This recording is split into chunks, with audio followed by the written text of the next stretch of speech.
इनसे मिलिए।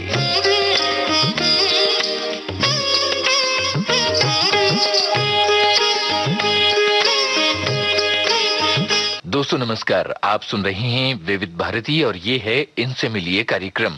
आज इस कार्यक्रम में हम आपको सुनवा रहे हैं सुप्रसिद्ध अभिनेत्री सोनाली कुलकर्णी से मेरी यानी यूनुस खान की बातचीत। सोनाली कुलकर्णी जब विविध भारती के स्टूडियोज में आई तो सबसे पहले हमने उनसे पूछा कि उन्हें हमारे स्टूडियोज में कैसा लग रहा है। ऐसा लग रहा है कि बिल्कुल अपने परिवार में आ गए हैं, क्योंकि विविध भारती बचपन से सुनती आ रही हूँ और उनका श्रोता वर्ग मुझे मालूम है। कैसा आपका बचपन था? आप शरारती थी, बहुत ज्यादा पढ़ने में गंभीर थी, कैसी थी आप? मैं बहुत ही मजेदार लड़की थी बचपन में। मैं बहुत शरारती थी, बहुत नादानियां करती थी, लेकिन उतनी भी नहीं जितना मतलब अपने मॉम डैड को परेशान करूं। बहुत खुशी से मेरा बचपन गया है, बहुत अच्छे अच्छे दोस्त मिले हैं बचपन से, और स्पोर्ट्स में बहुत ज्यादा रस लेती थी मैं। और पढ़ाई में? पढ़ाई में ठीक ठाक। कभी मतलब कम मार्क्स नहीं मिले हैं, अराउंड 80% मिलते रहे हमेशा, लेकिन वो तो मॉम डैड का कहना था कि तुम अच्छी पढ़ाई करो, उसके बाद तुम जो मन चाहे कर लो, कितनी भी शरारत कर लो। स्पोर्ट्स किस तरह के खेलती थी? कि खास तौर पर कौन सा खेल आपको पसंद था? भाग जाती थी। मुझे रनिंग में बहुत इंटरेस्ट था। 100 मीटर, 200, 400, 800 रिलेज, इन सब में मैं भाग लेती थी। अच्छा, मेडल्स मिलते थे? बहुत सारे, इंटर स्कूल में तो बहुत सारे मिले। ये एक्टिंग का सिलसिला कैसे शुरू हुआ? लगता है बचपन से मुझे नकल उतारने की बहुत शौक था। मतलब मैं किसी की भी नकल उतार के बताती थी, मान लो वो टीचर हो या कोई आंटी हो, चाची हो, तो तब से वो बहुत अच्छा लगता था। और फिल्में देखना, नाटक देखना भी बहुत अच्छा लगता था। तो समवेयर अराउंड 10th स्टैंडर्ड मुझे एक मौका मिला जब मैं पंडित सत्यदेव दुबे जी के वर्कशॉप में मैंने पार्टिसिपेट किया जी। तो वहां पे मुझे पता चला कि बहुत सारी चीजें आप कर सकते हो। मतलब एबिलिटीज अलग बात है, लेकिन उसमें से आपको कितना सेटिस्फैक्शन मिलता है वो एक अलग बात है। और उस वर्कशॉप में मुझे पता चला कि acting is something which I really like to invest in, मतलब एंड रिसर्च इन, क्योंकि कोई ऐसी तय बात नहीं होती एक्टिंग की, you have to search for it. Theatre का ये वर्कशॉप आपने कहाँ किया था पंडित सत्यदेव दुबे जी के साथ? पुणे में। इसका मतलब ये है कि आपने अपनी यात्रा रंगमंच के रास्ते से शुरू की जी। कैसा लगता था रंगमंच की चुनौतियों में काम करना? क्योंकि लाइव ऑडियंस होती है, सारे डायलॉग्स रटने पड़ते हैं, काफी रिहर्सल्स करनी पड़ती हैं। हाँ, वो एक अलग ही मजा होता है थिएटर का। और मेरा अपना थिएटर ग्रुप है और सब हम यंग लड़के और लड़कियां थे। पैसे हमेशा कम होते थे। और हमेशा होता है थिएटर ग्रुप के साथ में। बिल्कुल। और ऑडियंस की भी चिंता लगी रहती थी, क्योंकि नया अगर नाटक है आपका तो पता नहीं कितने लोग आ जाएंगे देखने के लिए, कितनी टिकट्स बेची जाएंगी। तो हम लोगों ने एक बहुत अच्छी आइडिया निकाली थी। हम लोग हैट कलेक्शन करते थे। मतलब जितनी ऑडियंस होगी उनको जो अच्छा लगे वो हैट कलेक्शन के रूप में वो दे। टिकट नहीं रहता था हमारे प्ले के लिए। अच्छा। तो बहुत अच्छा रिस्पांस मिला था और वो एक बहुत बड़ी एमेटर एक्टिविटी बन गई थी पुणे में। और अभी भी मेरे ग्रुप का नाम है समन्वय, और समन्वय बहुत ही अच्छी तरीके से कार्यरत है पुणे में, जो अभी मेरे भाई संदेश उसको लीड कर रहे हैं। बॉम्बे आने के बाद भी, बल्कि अभी तक आप थिएटर में सक्रिय रही हैं, लेकिन फिल्मों का सिलसिला कहाँ से शुरू हुआ, आइए इस बारे में बात करते हैं। फिल्मों का सिलसिला पुणे से ही शुरू हो गया था। जब मैंने दुबे जी का वर्कशॉप अटेंड किया था तब गिरीश कर्नाड जी पुणे आ गए थे जी। और उनकी फिल्म के लिए मेरा सिलेक्शन हुआ था। फिल्म का नाम था चेलुवी, और चेलुवी के साथ साथ मतलब चेलुवी कांस फिल्म फेस्टिवल में दिखाई गई थी। और काफी सारी फिल्में मुझे चेलुवी की वजह से मिली, जैसे कि मेरी पहली मराठी फिल्में जो थी मुक्ता या दोघी, जब्बार पटेल और सुमित्रा भावे सुनील सुक्तनकर के साथ। मेरी एक तमिल फिल्म थी मे मादम नाम की। उसके बाद एक अंग्रेजी फिल्म की मैंने वृंदावन फिल्म स्टूडियोज नाम की। तो ये सारी फिल्में, और दायरा नाम की फिल्म अमोल पालेकर जी के साथ जी, ये सब मुझे चेलुवी की वजह से मिलती गई। और कमर्शियल सिनेमा में आप कैसे धमाके के साथ आ गई? वो धमाका हुआ मिशन कश्मीर के साथ। I was still in Pune, मतलब मैं बॉम्बे आती जाती रहती थी। तो पुणे में मुझे विदु विनोद चोपड़ा जी के ऑफिस से फोन आ गया था कि आप ऑडिशन के लिए आ जाओ। तो मैं चली गई डर डर के, और पता चला कि संजय दत्त की वाइफ का रोल है। तो पहले मुझे कॉम्प्लेक्स आ गया कि बाप रे, संजय दत्त तो इतने लंबे हैं और मेरी हाइट है 5'4", मैं कैसे उनके साथ सूट करूंगी। तो पहले मेरा इंडिविजुअल टेस्ट लिया गया, उसके बाद संजय जी के साथ में एक फोटोशूट किया हमने, जब मैंने थोड़े से हील्स पहने थे। फाइनल रिजल्ट तो बहुत अच्छा आया, क्योंकि I was not looking all that short, you know, I was looking okay. तो सिर्फ संजय दत्त की वाइफ ही नहीं, लेकिन ऋतिक की माँ भी थी मैं उस फिल्म में जी। तो रोल बहुत ही चैलेंजिंग था और करने में भी बहुत मजा आया। सबसे दिलचस्प बात ये है कि इतनी कम उम्र में आपने हीरो की माँ का रोल किया। आपको ऐसा नहीं लग रहा था कि ये कुछ गलत एंट्री जैसा हो रहा है? मुझे लगता है मैंने कभी खुद को उतना ओवर एस्टिमेट किया ही नहीं कि मैंने क्या करना चाहिए, क्या नहीं करना चाहिए। मैंने हमेशा जिंदगी में कुछ भी जो अपॉर्चुनिटीज आती हैं उनको बड़े सिंपली फेस किया है। तो रोल मुझे बहुत अच्छा लगा था और दुनिया को भी बहुत अच्छा लगा। जब तारीफ मिली तो कैसा लगा? बड़ा अच्छा लगा, क्योंकि बाद में फिल्म पूरी होने के बाद में पता चला कि अरे ये तो बहुत बड़ी रिस्क थी माँ का रोल करना। मैंने तो आसानी से कर दिया था, लेकिन अच्छी बात ये लगती है कि जब कॉम्प्लीमेंट्स मिलते हैं तो वो और अवार्ड्स भी मिलते हैं। बिल्कुल, बहुत अच्छा लगता है। फिल्मों के साथ साथ कैसे बॉम्बे में आप थिएटर कर पाती हैं? बस वो एक चॉइस है मुझे लगता है, क्योंकि किसी चीज के लिए समय नहीं मिलता है तो आपको समय नहीं देना है, ये मेरी फिलॉसफी है। तो अगर आपको कुछ बात करनी है, चाहे वो कुछ भी हो, अगर आपको कोई अपनी हॉबी परस्यू करनी हो या कुछ नई लैंग्वेज सीखनी हो या थिएटर करना हो, तो थिएटर करना मेरी सिस्टम में है। मुझे अच्छा लगता है।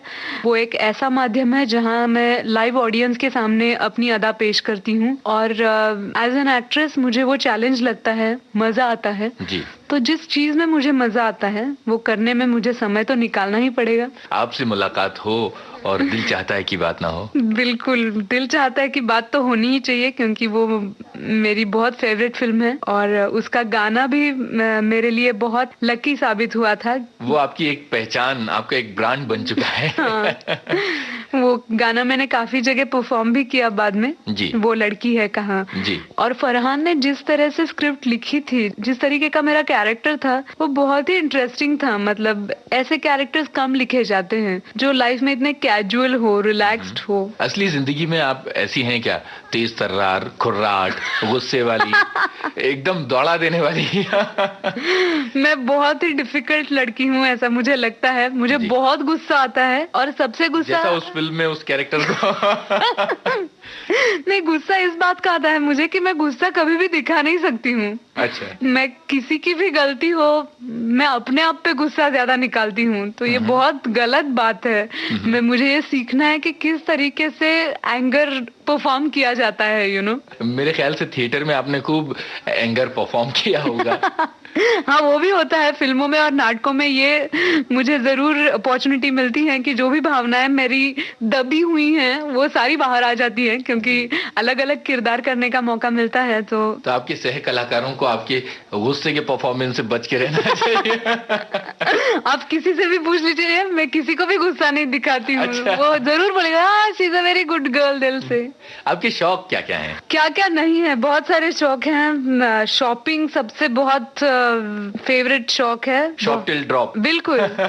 लेकिन शॉप टिल ड्रॉप मतलब बजट भी मेरे ध्यान में रहता है। ऐसा नहीं है कि मैं बजट भूल के शॉपिंग करती रहती हूँ, लेकिन जहाँ भी जाऊँ कपड़े खरीदना मुझे बहुत अच्छा लगता है। मैं एक आउटडोर के लिए गई थी और वो आउटडोर एक साल में अलग अलग टाइम पे हुआ था। तो किसी मेरे कलीग ने मुझे बोला था, सोनाली तुमने एक भी ड्रेस रिपीट नहीं की है आज तक।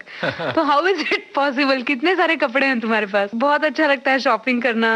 ईयर रिंग्स या ब्रेसलेट्स, बैंगल्स खरीदना अच्छा लगता है। कुकिंग करना बहुत अच्छा लगता है। और एक शौक है मेरा कि मेरे जो दोस्त हैं उनके बर्थडेज याद मैं जरूर रखती हूँ। कभी भी मैं भूलती नहीं हूँ उनके बर्थडे। हमेशा मेरे दोस्तों को फोन करके विश करती हूँ उनके बर्थडे पे। आपकी फिल्में?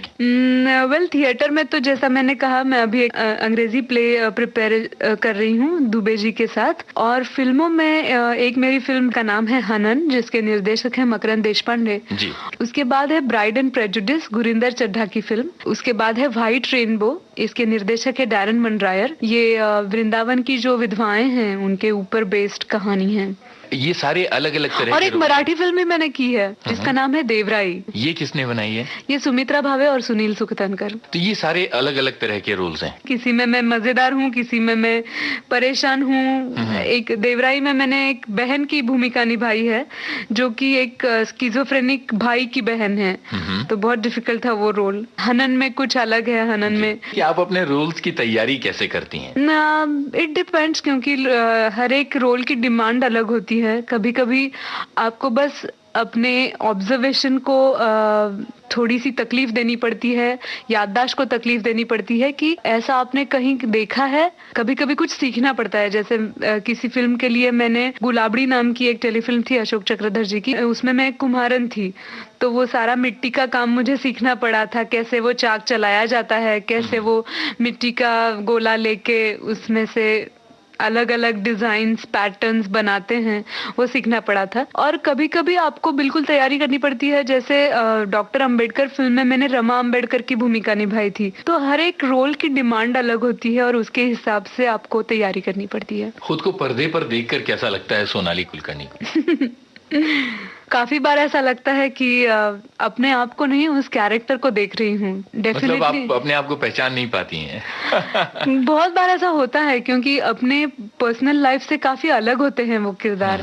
और हर एक निर्देशक की भी ताकत होती है कि वो उस ताकत के साथ आपके सामने वो कहानी लाते हैं। तो कभी कभी जरूर ये लगता है, अरे मेरी लिपस्टिक की शेड गलत है, या ओहो इसमें मैं कितनी मोटी लग रही हूँ। ऐसा कभी कभी पर्सनल लगता भी है, लेकिन खैर कहानियां इतनी अच्छी होती है कि मैं वो फिल्म देखती रह जाती हूँ। खुद को किस किरदार में देखकर आपको बहुत अच्छा लगता है? सच बताऊं, मुझे हमेशा मेरी नई फिल्म का किरदार बहुत अच्छा लगता है, क्योंकि I am a very passionate girl और मैं बहुत इंटेंसिटी के साथ काम करती हूँ और जीती भी हूँ वैसे ही।